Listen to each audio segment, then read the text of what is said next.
Great.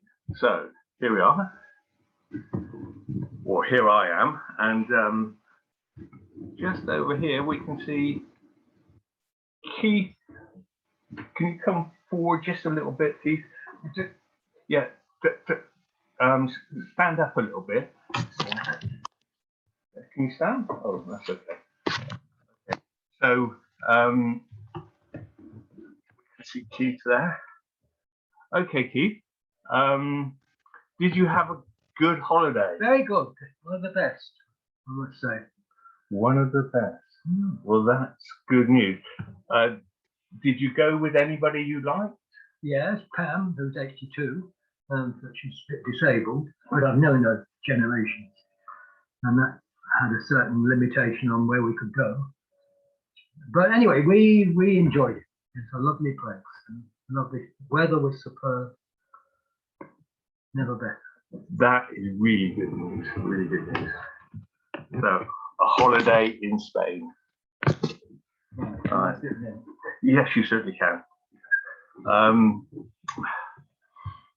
Right, so let me just start this properly.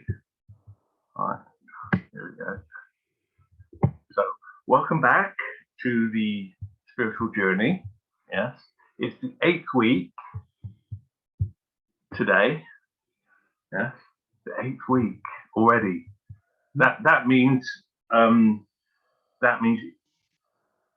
in just a few months you would have completed your 3 years and you'll get your 3-year certificate. Wow. Yeah, I mean you're close. I remember how close I was at this stage in the university. Yeah. Okay, so that's good news. Great. Oh, we've got a bit of a problem here with the computer, but never mind. As you know, my name is David Stanley.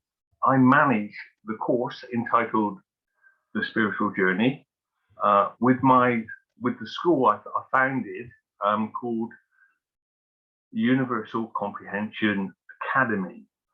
So you've had a wonderful holiday, Keith.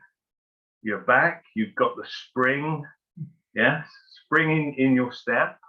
Yeah, spring in your step. And we are now in the period of Libra. Yes. Interesting. In French, it's the balance. Yes, balance, they call it. Yes. But in English, yes, we use the word Libra, yes, which, as the name suggests, is a period of liberation. Yes, indeed, it is the start of the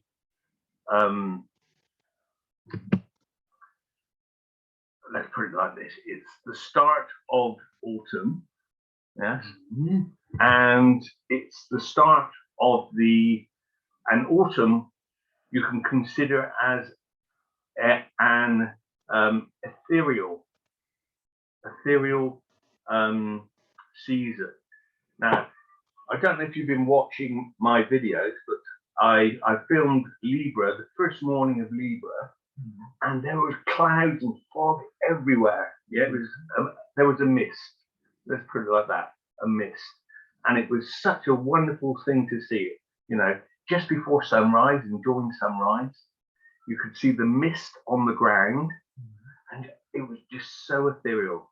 And you think, yeah, this is the time of liberation. Yes, the time. It's a very astral time, very watery time, summer. Yes. And then we pass to autumn, and it's ethereal, and it's a liberation into another dimension, if you like, the ethereal dimension, and we can see things and look things from a higher perspective. Yes, ethereal from the clouds and above the clouds, which was shown wonderfully with all that mist on the ground. Yes. So yes. So today is the second half of the first semester. Let me just get this right. Oh, okay. Second half of the first semester, third year. And we will be continuing with the flat Earth theme, comparing the heliocentric Big Bang model with the geocentric creation model, and using our divinatory skills to look at some information and draw some conclusions. Now, don't forget, yeah, we are just comparing the models. So finally, it's up to you to decide and weigh up the evidence, yes? And Libra is a good time, because it's the balance, it's a good time to weigh up the evidence. Luckily, we are in the month of Libra, which is the month of balancing things up, which we can do from a spiritual detective point of view. Now, I don't want to spend too long on the subject of flat Earth versus globe Earth, because in the end, we still live on Earth, however one might think it's shaped to be, yes? Today, I just want to look at one point, and that's sunsets, yes? Now, I've been filming sunsets for the past 4 months, yeah, to watch how the sun, the path of the sun, and watch how it sets. Yes, and watch how it rises as well.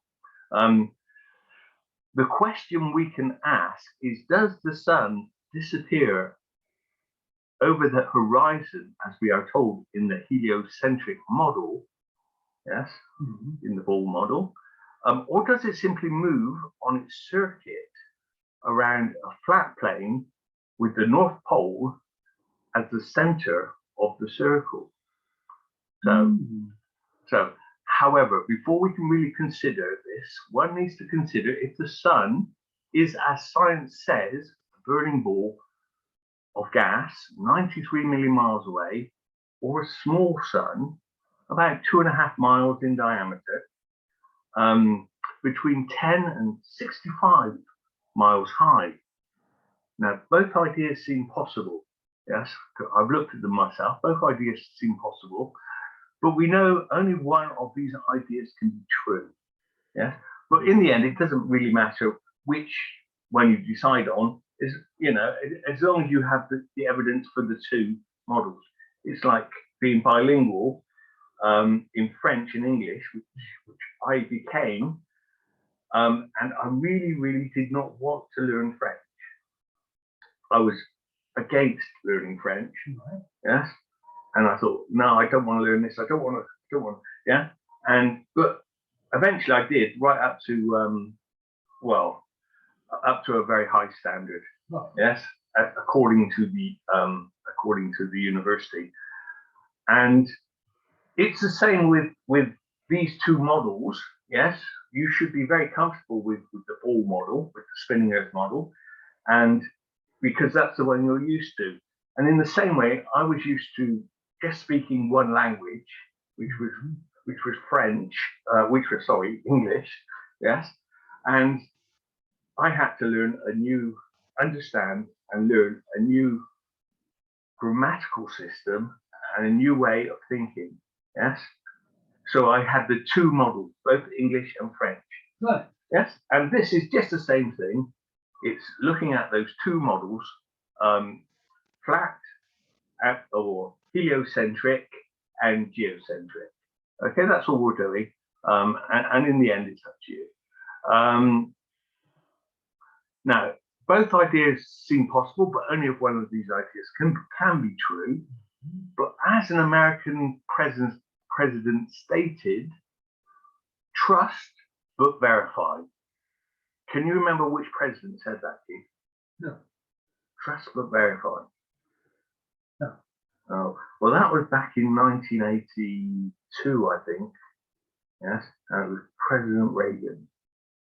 Yes, he was saying trust but verify. Yes, and that all stuck in my mind. Trust but verify. So everything that the scientists do, yes. Okay, so we can trust the scientists who tell us the reality of our world. But how much of it can we verify? Yes, we can trust them, but, well, can we verify this? For instance, now, when I look up at the blue sky, I see, or I rather imagine, a dome covering our Earth. But can I prove it? Can I prove it's a dome? Yes. Well, in the Bible it says, as you know, Genesis 1:7, and God made the firmament and divided the waters which were under the firmament from the waters which were above the firmament. And it was so. Okay. Now, and God called the firmament heaven, and the evening and the morning were the second day. However, that is not acceptable scientific proof. What we need is some verifiable evidence. Yes, verifiable. It just so happens that someone has independently sent up a rocket and it hit a barrier 73 miles up. Yes, 73 miles above the earthly plane. Yes. Now, of course, we can ignore this as a proof, as we weren't there to witness it. Yes. Even if there is a video of the event, and we'll have a look at the video. Okay, we'll have a look at. However, it does give us food for thought. Now, one can watch the video and make one's own mind up about the truth of it, or just consider it's a possibility. Okay, so we're going to pause the video there, our video. Oh, right, yes. We're having a bit of problem with the internet today. So what can I do? Not a lot. There we go. So maybe it'll work. Maybe it'll work. It's not working there. So I'm sorry about this, but that's the internet.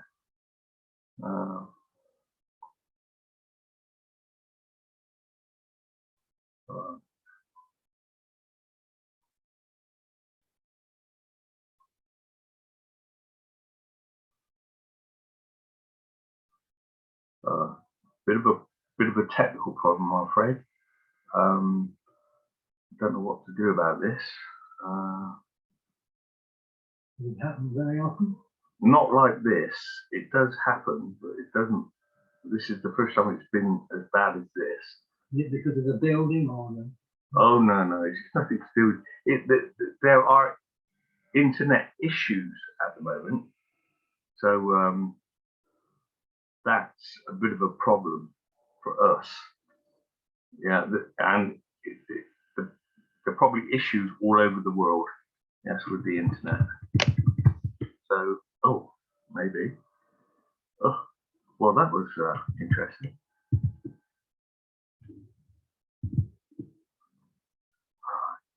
Oh, no. Anyway, what we'll do is we'll have a look. Yes, we'll have a look at the video. Yes, I shall turn this off and hope it's working. Yes, and what I'll do is I'll put the videos that we look at under the YouTube video, which this is on, so people can have a look at what we're looking at. Okay, so if I can't get it to work, I shall have to